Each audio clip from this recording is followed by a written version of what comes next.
üstüne çıkarak tamamlanan kampanyada toplanan imzaları genel merkezimize bugün gönderiyoruz.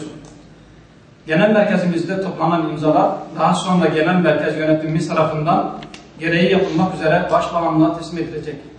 Elimizde toplanan imza sayısının 60.000'i aştığını burada ilan etmek istiyoruz.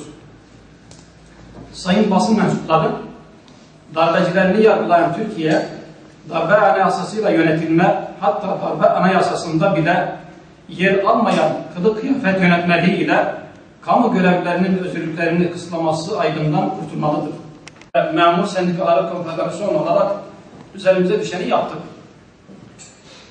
Halkımızın yasakların kaldırılmasına yönelik taleplerini imza kampanyamızla Sayın Başbakan'a iletiyoruz.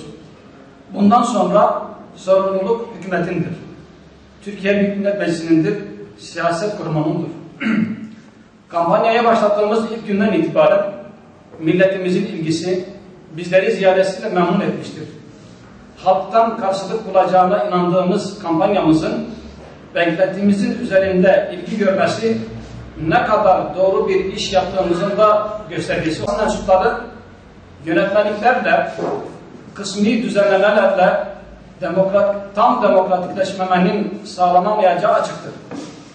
Kısmi düzenlemelerle tam demokratikleşmenin sağlanamayacağı açıktır.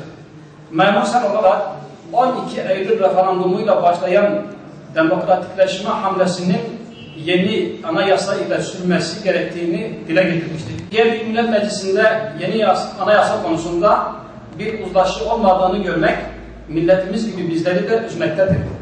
Seçim vaadi olan yeni anayasa konusunda üzerine düşen sorumluluğunu yerine getirmeyenleri milletimiz bir sonraki seçimde affetmeyecektir.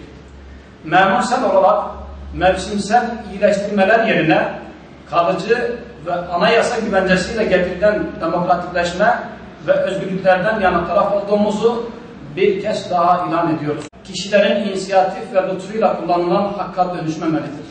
Hak ve özgürlükler yasalarla ve anayasayla teminat altına alınmalı. En temel hakların kullanımı bir millet borcu doğurmamalıdır. Sayın basın mensupları, Bingöl halkı özgürlük için 10 milyon imza kampanyasına katılarak üzerine düşeni yapmıştır. Memursel olarak bizler de üyelerimize, ülkemize karşı bir sorumluluğumuzu daha yerine getirmiş olmanın vicdani rahatlığını yaşıyoruz.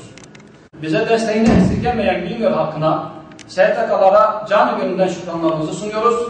Özgürlüklerin önündeki bütün engellerin kalkması dilek ve temennisiyle katılımınız ve desteklerinden dolayı siz basın mensuplarına da ayrıca teşekkür ediyorum.